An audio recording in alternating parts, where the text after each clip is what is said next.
Ito nga pala yung trees na nakita ko sa mga followers ko, lalo na dun sa mga nakapunta na ng Baguio City at nandito rin sa South Australia. Hello, good morning!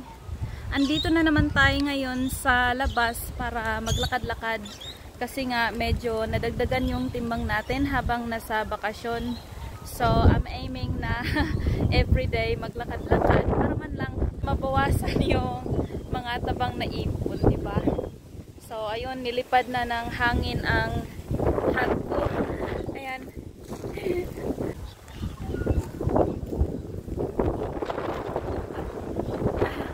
Medyo malakas talaga ang hangin ngayon dito sa labas.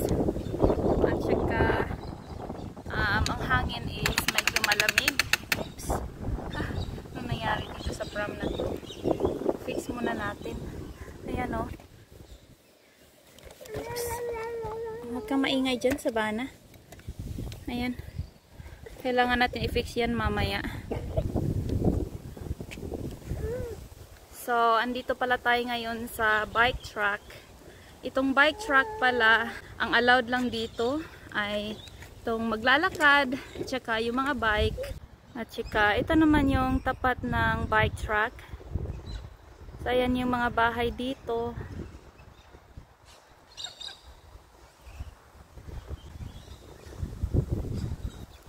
So, ayan, may naglalakad dito sa bike track kasama ang dog. At yan pala ay playground. So, gustong gusto ko talaga maglakad dito sa bike track kasi parang own mo yung place. Nakaka-relax lang, tsaka may nakikita at naririnig kang birds tulad nito, oh. Ayun, oh. Ayun, may bird sa tree.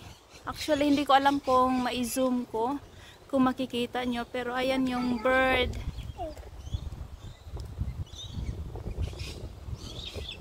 Ay, hindi ko makita dito.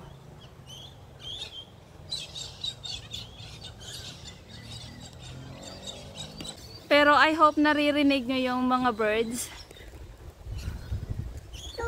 So, ang sarap lang talaga maglakad-lakad dito sa bike track. Lalo na ganito. It's actually autumn here in South Australia. So,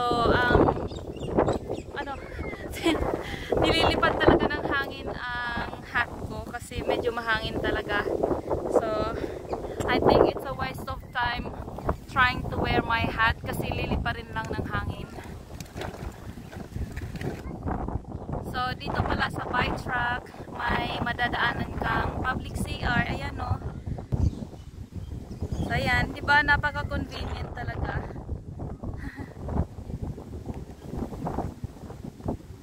Nice.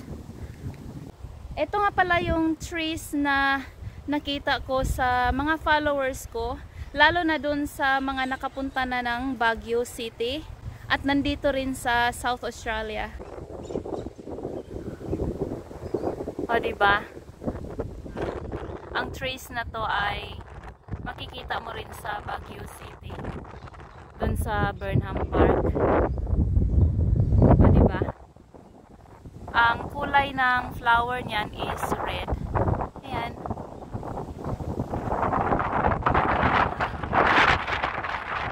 Ang galing, no? May similarity pala dito sa Australia at sa Baguio City.